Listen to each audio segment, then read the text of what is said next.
Hello friends, welcome to my channel.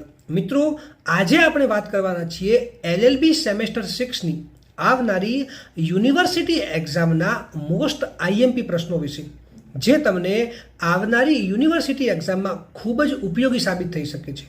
તો વિડીયોને and સુધી જુઓ, અને જો તમે મારી ચેનલ પર નવા છો તો ચેનલને સબસ્ક્રાઈબ કરવાનું ના ભૂલતા. Legal aid, paralegal services and clinical training. Question 1. કાનૂની સેવા સત્તામંડળ અધિનિયમ 1987 હેઠળ લોક અદાલતો તથા કાયમી લોક અદાલતોની રચના, કાર્યો અને સત્તાઓ વિશે ચર્ચા કરો.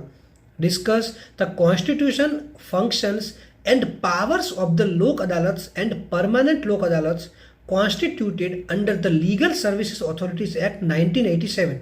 ક્વેશ્ચન 2.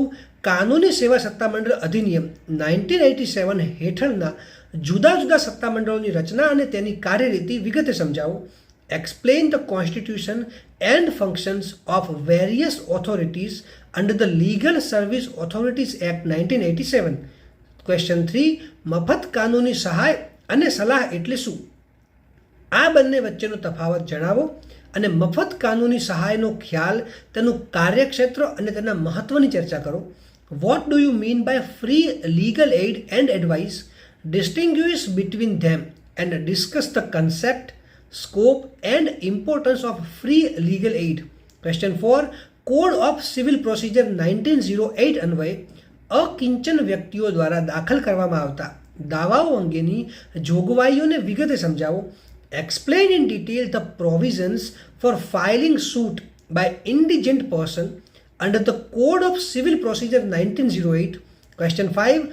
ફોજદારી કાર્યવાહી સંહિતા હેઠળ આરોપીને મફત કાનૂની સહાયની જોગવાઈઓને કેસનો સહિત વિગતે સમજાવો. Explain in detail the provisions of the code of criminal procedure regarding free legal aid to the accused persons under the act with case laws. Question 6. કાનૂની સેવા સત્તામંડળ અધિનિયમ 1987ના હેતુઓ અને કારણો.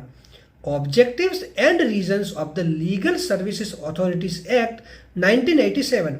Question 7. ટૂંક નોંધ લખો, એટલે કે રાઇટ શોર્ટ નોટ્સ. એ. કાયદાના વિદ્યાર્થીઓ માટે પેરાલીગલ ટ્રેનિંગ ફોર લો સ્ટુડન્ટ્સ. બી. જેમાં એક કેસ છે, હુસેન આરા ખાતુન વિરુદ્ધ બિહાર રાજ્ય. સી. મફત કાનૂની સેવા મેળવવા હકદાર વ્યક્તિઓ, persons entitled for free legal services.